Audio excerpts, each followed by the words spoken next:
rápido.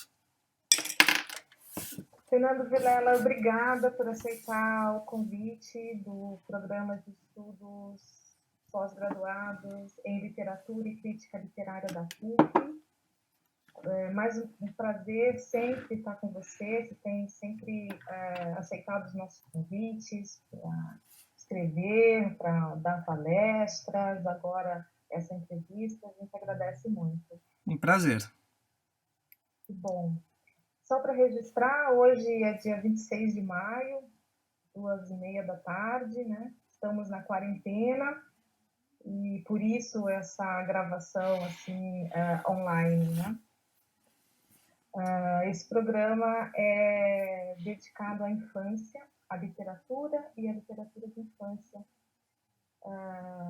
Estou intitulando de Literatura e Infância Caminhos da Arte. E a ideia é convidar artistas renomados com obras relevantes para contar um pouco como foi a infância e o encontro com a literatura na infância. Tá bom? Uhum. Então eu te pergunto, para iniciar, você acha que a infância, que a sua memória de infância, a sua vivência, a sua experiência interfere na sua obra? E de que maneira? Olha, acho que interfere totalmente, né? Porque acho que a minha infância, não só a minha, né? Eu acho que a infância de qualquer um de nós. Estou colocando meu celular no modo avião aqui para não ter interferência.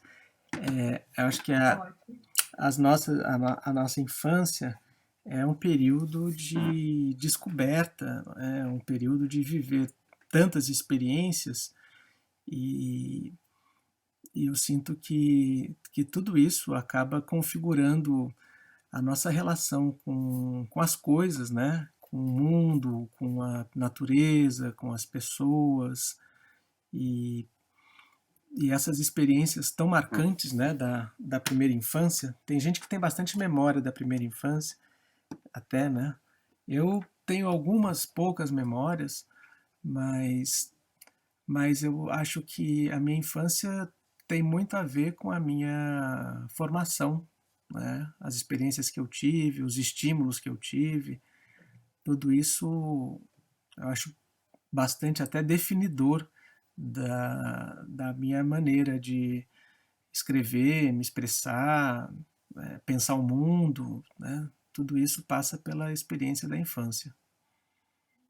Sua primeira memória de infância, você tinha quantos anos? Olha, eu eu não sei se eu tenho uma primeira ou se eu misturo algumas memórias, né? Mas eu acho que eu tenho uma memória de 1 ano de idade, né? Que eu lembro de estar com os meus avós, porque a minha infância, a minha mãe quando eu nasci, a minha mãe ficou doente, ela teve hepatite e eu fui morar com os meus avós. E era uma época complicada da ditadura militar, porque a minha mãe, quando estava grávida de mim, no final da gravidez, ela foi presa. Ela foi presa no DOPS, na UBAN, e ficou 3 semanas no 7º mês e meio até o 8º e um pouco. E aí ela, enfim, sofreu torturas psicológicas, foi uma época bem difícil, teve o desprazer de conhecer o brilhante Ustra, viu muitas pessoas sendo torturadas e tal. Ela não foi torturada fisicamente, né, mas sofreu outras torturas. Então, quando ela nasceu, eu fui para... Ela ficou doente, né, estava muito fragilizada, e eu fui com os meus avós, em Minas Gerais. E eu lembro de eu na feira com a minha avó, na igreja com a minha avó. Eu tenho uma memória, assim, de flashes dessa época da minha vida. Então, essas são as primeiras memórias de infância. E depois você ficou ainda há muito tempo com sua avó? Fiquei, eu acho que eu fiquei 3 meses com a minha avó, mais ou menos eu acho que dos 8 meses até quase 1 ano, né? E depois eu passava as férias com ela. mas eu chequei com ela o que, que era memória de férias e o que, que era essa da primeira infância, né? Então, eles moravam numa casa, num morro que chama Morro Chique, em Itajubá, no sul de Minas. E eu lembro do moço que vendia carne no carrinho na rua, né? Que ia com carrinho, vendia carne, tinha um véu que cobria as carnes e tal. Lembro várias imagens assim, né? Dessa primeira infância. E você era um menino de brincar muito, de gostar de mato, de terra, de correr, ou era mais reservado? Olha, eu gostava de brincar muito, de correr, era um moleque bem animado, assim, né? Mas eu também era tímido e gostava muito de desenhar, de ficar no meu mundo interno, né? Então eu tinha, eu ficava horas sozinho, brincando, né? Como essa época eu não tinha irmão ainda, né? Até a diferença de idade para o meu irmão são 3 anos e meio. Então essa primeira infância que foi de filho único, eu lembro muito de brincar com as minhas primas. Eu tinha uma prima que tinha quase a mesma idade, né? A gente convivia bastante e chegamos até a morar juntos, né? A família da minha mãe com 2 filhos morou com a família da Elzira, irmã dela, com 2 filhas. Só que isso foi depois que nasceu meu irmão. Mas eu lembro muito de brincar, eu tenho uma memória assim de muito de brincadeira, de espaços, de me perder na horta da minha avó, né? De ficar com um jabuti centenário. Imagina, o jabuti da minha avó, ele era da avó dela quando era criança. Então era um jabuti que a gente achava incrível, né? Ele era do século XIX, era um jabuti assim, Nossa. jurássico, né? E, É enfim, esse jabuti que está nos seus livros, não? eu acho que ele vem muito da relação que eu tenho. Ele chamava Carlito, o jabuti, né? Era em homenagem ao Chaplin. A gente acha que, na verdade, o nome Carlito deve ter sido o nome posterior, porque se ele nasceu no século XIX, né? Mas enfim, Uhum. deve ter Ele tido. foi mudando de nome, né, Foi também, mudando de com o nome. tempo. Ele era o integrante mais experiente da família, né? Mas eu lembro desses 2 momentos, deu sozinho, desenhando e viajando, e deu brincando e correndo e experimentando os espaços da casa, da horta, da vizinhança. Enfim, lembro muito do quintal da casa. É interessante essa questão dos espaços da infância, né? A criança vai buscando abrigos, né?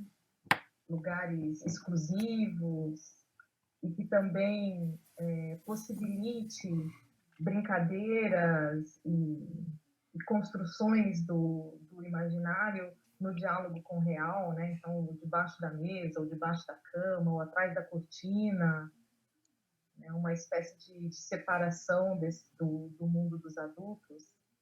Você Uhum. tinha isso, esses Tinha, esconderijos assim de infância, não? tinha. Eu adorava brincar de cabaninha. Então, como meus pais trabalhavam o dia inteiro, era muito bom, porque aí a gente podia botar a casa abaixo e fazer um, a casa toda virar um mundo à parte, né? Então eu pegava com os meus irmãos, com meu irmão, os lençóis do quarto e os cobertores e a gente montava na sala uns castelos, cada um tinha o seu castelo, né, na mesa da sala. Então era bem isso que você está falando, Beth. Eu lembro de criar mundos assim incríveis, né? Eu lembro que eu e meu irmão a gente pegava o colchão da cama dele que era mais mole assim, e descia a escada, eu e ele, em cima do colchão. Era super perigoso, que era uma escada curva assim, mas a gente transformava a escada numa corredeira, né, numa cachoeira. Uhum. E então tinha muito isso mesmo de transformar a casa em outro mundo, né? Criando caminhos, esconderijos, né? Eu lembro muito disso, né? e as ameaças, né? Os transeuntes da rua eram ameaças, a gente ficava em cima do muro vendo as pessoas passando, era tudo esquisito, né? Umas pessoas esquisitas, diferentes, né? Então, eu lembro de viver o tempo todo a fantasia no real, sabe? E, e aí quando a minha mãe me perguntava como é que tinha sido o dia, o que, que eu tinha feito, eu contava histórias estapafúrdias, né, das coisas que aconteciam, né? Nunca era o que tinha realmente acontecido, né? Ela sempre falava, mas o que, que realmente você fez e tal, mas era impossível saber, porque era sempre subir no muro, e aí subir no telhado da casa, e aí fui para o telhado do vizinho, ela não sabia se realmente, aonde começava o imaginário e terminava o real. E você considera que no seu processo criativo você conecta com essas experiências, com essa memória?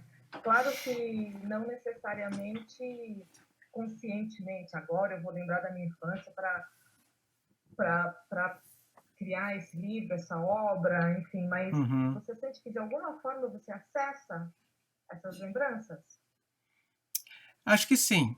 Eu acho que eu acesso, sim. Eu acho que, não sei se exatamente as lembranças, mas a, a forma de criar uma fantasia tem muito a ver com a forma de criar fantasia na infância, sabe? Então, eu lembro que em alguns livros, em alguns trabalhos, eu lembro de entrar numa viagem e levar ela até as últimas consequências, que era um pouco o que eu fazia na infância, né? Então, quando criava realmente um mundo ou um jogo, né, uma brincadeira, levava aquela fantasia, né? Era uma questão de vida ou morte, né? Você era um personagem, estava dentro de uma história e aquilo era muito sério, não era uma brincadeira, né? Era uma coisa levada a sério. E eu acho que hoje eu levo a fantasia muito a sério.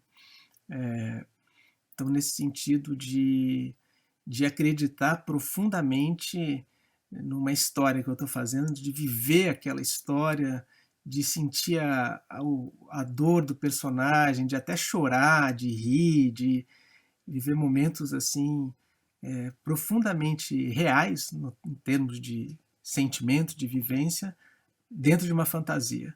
Então, acho que nesse sentido eu lembro às vezes da minha infância, eu falo, nossa, eu vivia isso, né? Tá em cima de um muro era estar em cima de uma muralha e explorando a vizinhança. Então, eu lembro não só da infância, mas também quando eu era um pouco mais velho, né? Pré-adolescente, o jogo, né? A brincadeira, tá dentro de uma narrativa que a gente mesmo inventa, era era muito legal. Então, eu sinto que eu acesso um pouco esse espírito da fantasia quando eu estou fazendo as minhas coisas. E aí as suas escolhas foram sempre para as artes plásticas, para as artes visuais. Você entra por aí ou você entra pela literatura? O que chegou antes para você ou chegou junto? A palavra escrita e a comunicação visual, como foi isso? Então, chegou. Quando eu era na minha infância, né, eu lembro de eu desenhar muito e ter uma vontade muito grande de pintar, desenhar, né? E meus pais sempre me estimularam, me dando materiais e ferramentas, né, para que eu pudesse desenhar, pintar e tal. Mas eu também desenhava narrativas. Então, eu gostava de contar histórias. Gostava de falar, de contar histórias verbais e de desenhar cenas de histórias. Mas na minha formação, depois que na escola, por exemplo, que no primeiro grau fui super estimulado nas artes, no segundo grau nem tanto, mas eu acabei escolhendo, eu fiz artes visuais, né? Eu prestei no vestibular arquitetura e artes plásticas e acabei entrando na Unicamp em artes visuais e tive uma formação, uma graduação, né? E também no meio da graduação eu fui estudar mais história da arte no departamento de história, porque era uma coisa que me interessava, e também fui trabalhar com dança e teatro, que sentia que era uma vontade grande que eu tinha de usar mais o meu corpo também. Então fiz parte de um grupo de teatro de rua a graduação inteira, como ator e cenógrafo, mas primeiro foi a imagem, porque depois que eu me formei, eu comecei a expor meu trabalho de arte, participar de salões, de exposições. Depois tive uma galeria, né, de arte que me representava. Enfim, comecei uma carreira de artes visuais e, paralelamente, trabalhei num jornal, no Jornal da Tarde, no Estadão. Trabalhei como designer e como ilustrador. E depois eu comecei a escrever no jornal, a trabalhar com direção de projetos, e aí eu escrevia também. E a palavra, né, como eu vivia o dia inteiro dentro daquela redação, naturalmente eu fui desenvolvendo um prazer pelas narrativas, né? Porque o jornalismo é uma grande narrativa, né? Sim, E, sim. e aí eu comecei a escrever, porque eu fechava o jornal, o JT Web, que era o primeiro site do jornal, no final dos anos 90, e a gente revezava. Eu tinha uma chefe que era sensacional, porque ela falava, olha, todo mundo tem que fazer tudo. Então, ela gostava de ilustrar e me colocava fechando os suplementos do jornal. A gente era menos espaço para fechar os títulos e os leads das matérias, então a gente refazia os títulos para o site. Enfim, os programadores também editavam o jornal, era uma equipe que todo mundo fazia tudo. Bacana. E a partir daí eu fui escrevendo mais. E agora o meu contato quer dizer, com o livro ilustrado, ele veio mais tarde, né? Que eu comecei a ilustrar livros, e depois que eu começo a ilustrar, eu fico com vontade de escrever também, porque as narrativas que eu comecei a criar imagens, né, me estimularam a também lembrar de histórias. E aí os ilustradores que são autores também, o Odilon Moraes, o Roger Mello, eu comecei a olhar para esses caras e falando, poxa, né, são caras que vieram da imagem e foram para o texto, né? Por que não me arriscar também a escrever? E aí eu começo a escrever e gosto, e aí dá certo. E aí a partir daí eu me torno um autor ilustrador, né? E na infância, como foi sua relação com os livros? Você se lembra de suas primeiras leituras? A sua casa era uma casa com muitos livros, com muita oferta de leitura? Como era? Olha, minha casa tinha muito. O meu pai ele foi frei dominicano, né, antes de casar com a minha mãe. Então ele tinha uma biblioteca de filosofia e teologia, né, que é a formação dos dominicanos. São 8 anos, né? 8 de filosofia, 4 de teologia. E ele gostava muito de arte.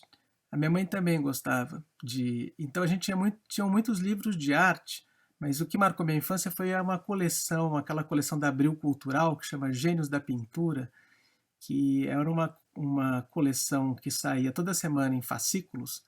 Foi uma das boas coisas que o Vitor Tivita fez, né, na década de 70, no começo dos 80.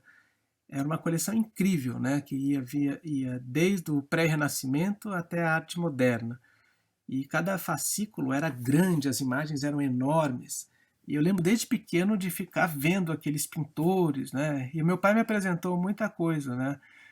Meu pai gostava de Renascimento, tinha as preferências, gostava de Van Gogh, gostava de Matisse. Então, eu lembro que os livros de arte eram um grande deleite na minha casa, né? E tinha muito pôster na parede, né? Pôster do Gauguin, minha mãe gostava do Gauguin, meu pai mais do Van Gogh. Então, os quartos tinham quadros na parede, e, e a minha mãe era historiadora, então ela escrevia livros didáticos de história.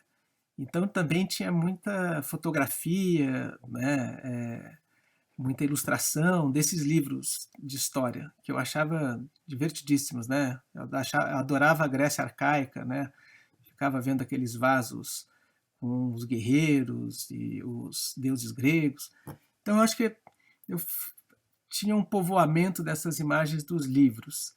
E da literatura, eu me lembro, é, eu me lembro das histórias de contos de fadas. Tinha um livro gigante que era um livro de contos de fadas que tinham as histórias tradicionais, é, Chapeuzinho Vermelho, Gato de Bota, Cinderela, né, dessa tradição europeia, né, dos contos de fadas. E eu me lembro de folhear esse livro, e eu gostava mais de folhear do que ler, né? Mesmo porque eu era um pré-leitor, eu não sabia ler direito. Então, mas a minha mãe lia essas histórias para mim e depois eu folheava o livro e lembrava das histórias, né?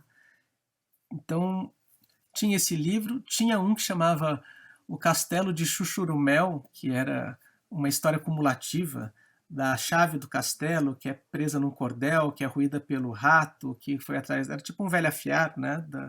Eu adorava esse livro também. E adorava também A Árvore Generosa, do Shel Silverstein, né? Era um livro que me marcou também. E também eu adorava quadrinhos desde gibi, né? De Maurício de Souza, Mônica, Cebolinha. Mas eu tinha uma livraria perto da minha casa, na Vila Madalena, que chamava Líteres, que era uma livraria alternativa e tinha muito quadrinhos estrangeiros, né? E aí era tipo 6 quadras da minha casa, tinha um café. E aí a minha mãe deixava, eu tinha 6 anos, eu ia a pé para a livraria e ficava lá sentado. E o dono da livraria, eu acho que ele era um dos sócios da livraria da Vila quando começou.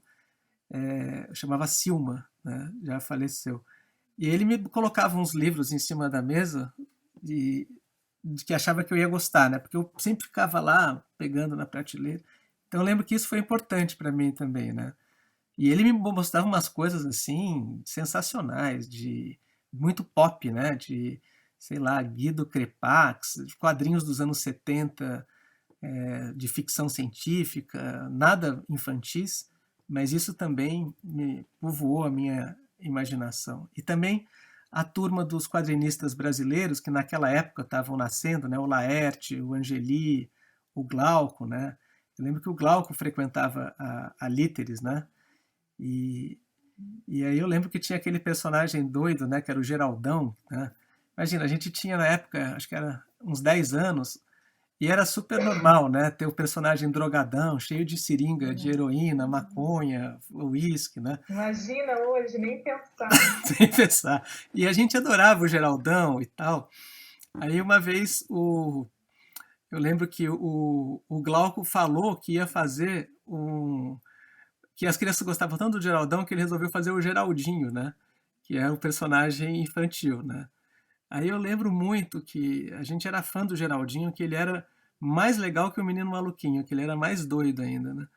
E aí o Menino Maluquinho marcou também, mas o Geraldinho era o nosso herói, assim, porque era um moleque também, tresloucado, e que aprontava Malucão, né? malucão, ele era filho do Geraldão, imagina. E aí a gente amava o Geraldinho, eu, minha turma e tal. Então, foi um pouco nesse contexto aí, né, da livraria, da biblioteca lá de casa, que eu tenho a memória dos livros, sabe? Que ótimo, lindas memórias. Muito bom, bom te ouvir. E hoje, Fernando, se você fosse oferecer um livro para você, menino, contando já com todo esse repertório novo que nós temos da literatura infanto-juvenil, qual você indicaria, qual você ofereceria para você mesmo, criança? Nossa, Beth, tem tanta coisa, né? É difícil a gente pensar É hoje, difícil. porque tem tantas entradas no livro ilustrado que eu acho que uma criança, um jovem ou um bebê gostaria, né, entraria na viagem, mas eu acho que eu apresentaria coisas diversas, sabe? Desde aquilo que eu acho que foi importante para mim, né, livros de histórias cumulativa, onde há livros de imagem, né, em que a criança não precisa ler, né, ela vai ter uma experiência da narrativa sem palavras, né, que tem muito a ver com a animação, com os desenhos animados, né, Uhum. e eu acho que isso desenvolve muito o pensamento, o raciocínio, né, de linguagem, de como construir uma história. Então, eu recomendaria, por exemplo, tem vários livros de imagem incríveis, né? Tem o Zoom, né? Que é aquele livro super filosófico de imagem, uma imagem dentro da outra.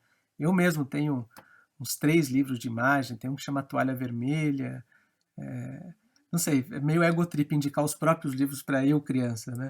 Mas acho que eu mostraria livros do Roger Mello, do Bruno Munari, que são livros que têm uma questão do livro, do objeto do livro, da materialidade. Eu mostraria muitos livros inventivos do ponto de vista da imagem, né? Então, por exemplo, A Noite Escura, do Bruno Munari, o, o The Circles in the Mist, que não foi traduzido para o português, mas é um livro que é em papel vegetal e depois tem vários furos. Livros do Explora muito o contato com o corpo, né? Com as mãos, é uma leitura de corpo inteiro, né? livros da Kieta Pakovska também, que é uma autora ilustradora da República Tcheca. Ela também tem uns livros que são sanfonados, com furos. Eu acho que se eu fosse criança eu gostaria de ter vivenciado esses livros, né? Que são livros que eu acho que abrem uma conversa com a materialidade, com a narrativa, com o corpo, que eu acho que isso eu não tive quando eu era criança. Mas também eu indicaria histórias em quadrinhos.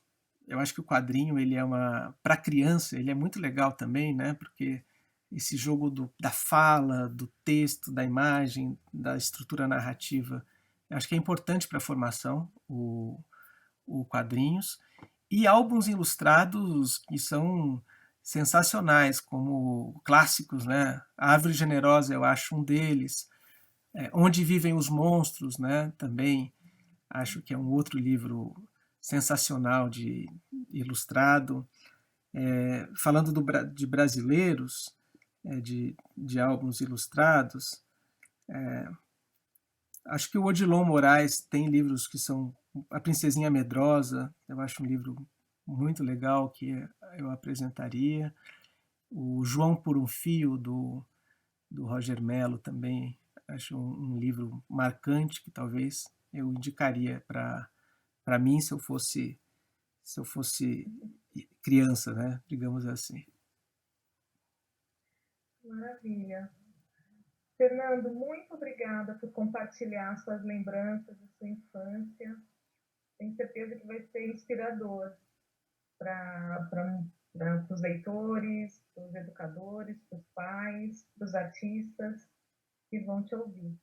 Obrigada. Obrigado você. Foi um prazer, Beth. Muito gostoso também para mim lembrar aí dessas memórias remotas, né, que você está provocando aí a gente acessar um pouco e dialogar sobre elas. Parabéns. Fico feliz de ouvi-lo com memórias tão boas da infância. Que bom, né, Fernando, ter tido uma infância com tanta cor, com tanta experiência, com tanto acesso. Maravilha. Maravilha. Parabéns. Sabe que eu tenho uma última lembrança que eu lembro que a minha mãe uma vez, né, a gente vivia sempre meio apertado e tal, de grana, né? Aí uma vez a minha mãe me deu um dinheiro para comprar um livro na livraria e era um livro da escola, né? E eu não entendi na hora que era um livro da escola. Eu entendi que era para eu comprar o livro que eu quisesse, né? Aí eu fui na livraria lá da Literis, né? E fiquei horas, né? Porque eu nunca comprava livro, né? Fiquei horas olhando. E aí perguntei pro Silma, eu falei, puta, Silma, tô na dúvida e tal. Aí eu comprei um quadrinhos do Moebius, que é um super quadrinista belga, uma ficção científica. Era uma ficção alucinada, que tinha sexo com alienígena, era uma coisa assim, Eu devia ter, sei lá, uns 8 anos. E aí eu cheguei em casa, né? Falei, mãe, olha só o livro que eu comprei e tal. Aí minha mãe viu aquele livro completamente maluco, aquela ficção. Ela falou, mas não era para você comprar o livro da escola, né? Não era para comprar isso.